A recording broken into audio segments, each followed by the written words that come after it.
Hello, long time no see. I got COVID a while back. Also, I've been going through some life changes. I don't know if you noticed, but my office has been a bit rearranged, and the best addition is my wife will be working from home, which I'm super excited about.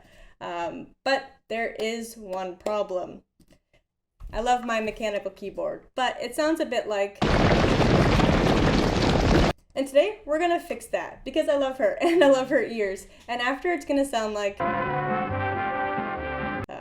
This is a relatively cheap mechanical keyboard, a starter keyboard, 60% with brown tactile switches. We're going to swap those out for some silent tactile switches and add a couple of other components to give it that nice buttery feel that'll hopefully be a lot more pleasant to work next to. Parts list is pretty simple. We have the keyboard, the silent tactile switches, some lubricant, switch opener, switch puller, key foam, case foam, and orthodontist bands. We're going to start breaking down the keyboard, and to do that we need the keycap puller. I have this little thing here that came with the keyboard, or I can use the switch puller. I'm just going to kind of shove it in underneath so those two hooked edges get on either side of the keycap. I'm going to pull straight up and it'll pop off. See, there we have the escape key, and they come off pretty simple. So I'm going to go ahead and pop some more of those off. I'm going to take a moment and just say, if you're going to be taking apart any of your electronics, please do some research. Please do it in a clean environment. It's very easy to break and damage this stuff, and I want you guys to be careful before you do. So back to the keycaps. They come off pretty easily. You just have to pull straight up. And then underneath the keycaps, you can see we have these brown Gatron switches. So yeah. Okay. So now here's my mechanical keyboard with all of the keycaps removed. This is what it looks like underneath. There's just some stabilizers. I took those keycaps and I put them in a bowl of warm soapy water just to get some of that like finger grease and crud off of it. Our desks can get kind of gross, and it's nice every couple of months to give your parts some love. And then I'm gonna go in here and also get some of this cat hair out. My desk is a cat highway. So we're just gonna try to take that off of the frame before we start to break it down even further. And this is, next step will be taking off the switches. This is when I realized I made a critical mistake, and I'll show you. So underneath the switches is the PCB, and that's the electronics board that the switch snaps into. This is a hot swap, so you can take switches in and out, but it takes a specific kind of switch, and I'm going to show you what that means in a second. So these brown switches that I have here, they're good, they're tactile switches, but when I flip them over, there's just like one stem that comes out, and then the rest, just sort of snaps into place. The silent tactile switches I have these two like metal leads, and there's a lot more going on. So the switches I bought are not compatible with the PCB. I'm actually gonna have to buy a new PCB or new electronics board because they're not compatible. But we solder on, and we're gonna lubricate some switches. To lubricate switches, what we need is to have a switch opener, and this has these 4 metal arms. And what I'm going to do is I'm going to place the switch on top of those metal arms, and it's going to sort of push open these plastic tabs, because switches are basically a plastic sandwich that snaps shut, and so the plastic tabs kind of get pushed open, and then I can separate the switch into its 4 parts. So that's the stem, the spring, the base, and the top.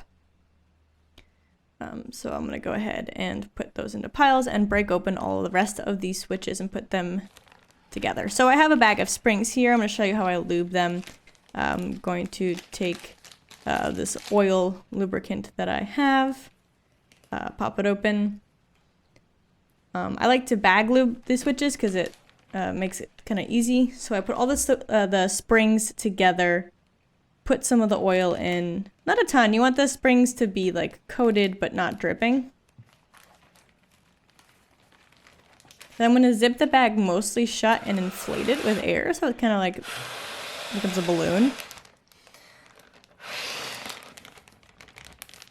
And then I'm going to go ahead and close that and then give them a good shake. And what this does is gets the springs and the oil all kind of like mixed up together. So now we have lubricated springs. Next, we're going to show you how to lube the actual switch itself. So I'm going to grab a base, a stem, and a top. And we're going to sort of lube it and snap it all together at the same time. I have my other lubricant here and a small paintbrush. So I put the base sort of, I just like to rest it in the top of the switch opener. It's kind of easy to sort of just sit it in there. I'll get my like very fine paintbrush, dip it in the lubricant, and then I'm going to go ahead and paint those 2 tracks sort of on the outside with the lubricant. And that's where the stem slides. So that's sort of the area that we want to get the lube onto. Next, I'm going to get some tweezers and get one of the lubed springs and put that on the center stem. And then I'm going to get the stem, other stem, go ahead, get some more lube, and lube all of the outside edges, or basically 4 outside surfaces. And then get that inside a little circle of lube there, and then put that on top of the spring. Now the stem has kind of 2 arms that stick out. We want that to face the metal edge of the base. Then now we're going to grab the top part, and we're going to lube sort of the 2 indents on the side, sort of on the axis away from the LED. And those are the last places the stem will sit. Now we're going to flip it over, and the LED is going to shine through that cross right there. So that's going to be on the opposite side of the metal piece. And we're going to snap everything together.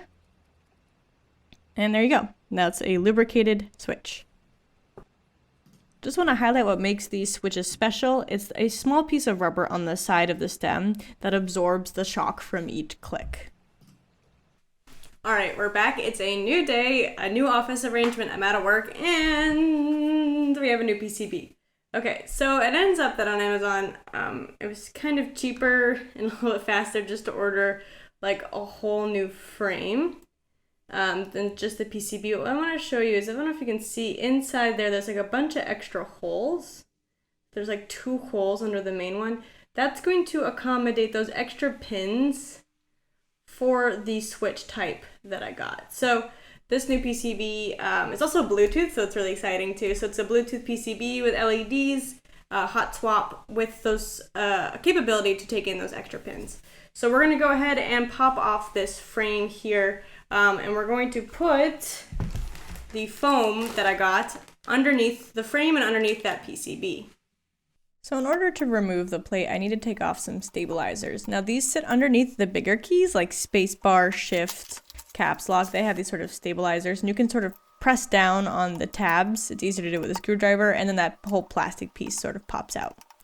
This keyboard also has a sort of spacebar plate that I removed with its own set of screws, and now I'm going in and I'm removing all of the screws that are attached to the plate so that way I can pull the plate and PCB out.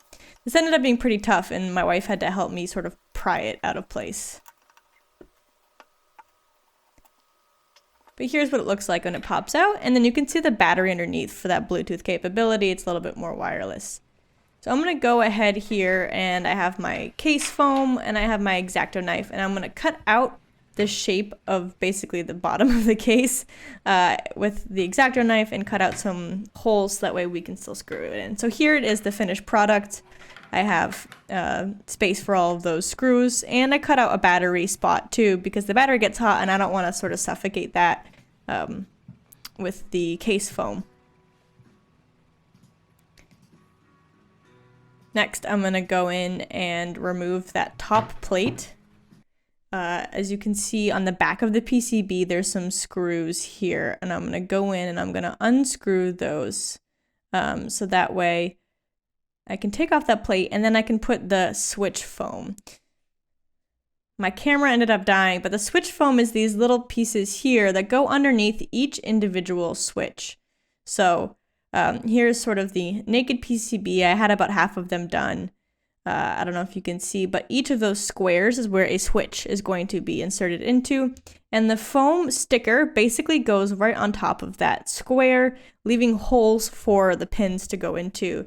And what this does is it pushes up onto the switch, make sure that connection is really snug.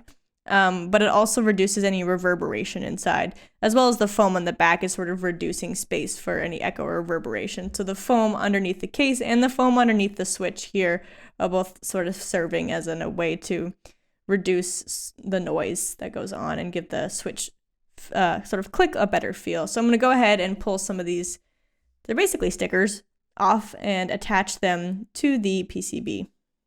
I will say this was a long process. This took a long time to do. Now that we're done breaking everything down, we're going to put it all back together. So we're going to start with that top frame that held sort of onto the PCB. We're going to go ahead and insert those screws.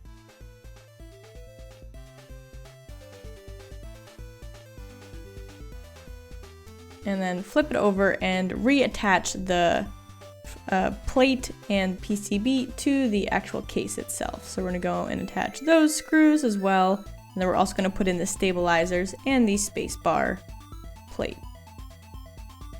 Now it's time to put in the new keys. So here is the new switch. I'm so excited. It's a big moment. And the way hot swap works is it just snaps right into place and then you're ready to go. So once that snaps in, it's good to go. I'm going to go ahead and replace all the rest of these.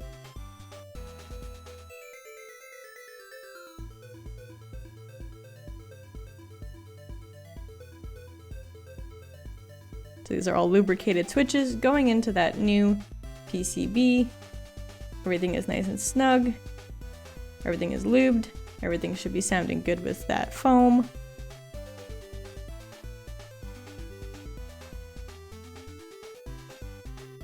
And there's a little croissant break, pain chocolat break that my wife brought to me because she's just the best. Now I plugged in the keyboard to test the switches. It looks like everything is working, so I'm going to go ahead and swap over the caps. There's these stems in the middle of the cap. That's where the orthodontist band goes to provide another measure of sort of soundproofing. And here I'm just swapping all the caps from the old Gatron brown switchboard onto the silent tactile board.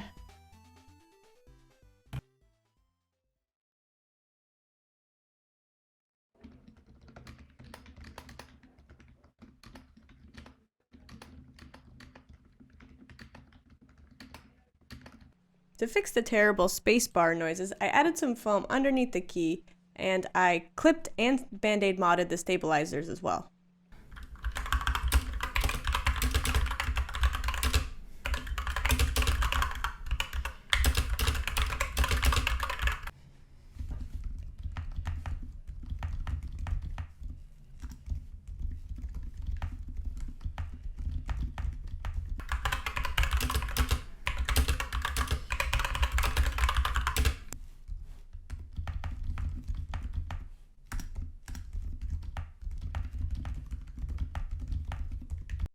So I've come to the end of my keyboard upgrading journey. I've been using the new parts for about a few weeks now. It feels and sounds so much better than it did before.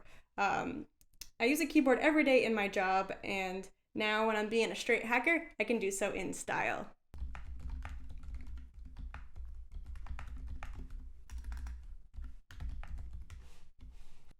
Upgrading this was a long and tedious process, but I learned so much along the way. If you want to see the lubing technique I used, you can check out Switch and Click's channel. They have a lot more keyboard content if that's interesting to you. I got pretty much all of my parts today from KeyGem.store. Really great European-based keyboard store if you're interested in the same kind of parts I used. All of the building guides and everything will be on my Patreon as well if you want a more detailed description of exactly what I did and a full parts list. All of those helpful links are in the description below. So thanks for hanging out, and I'll see you soon.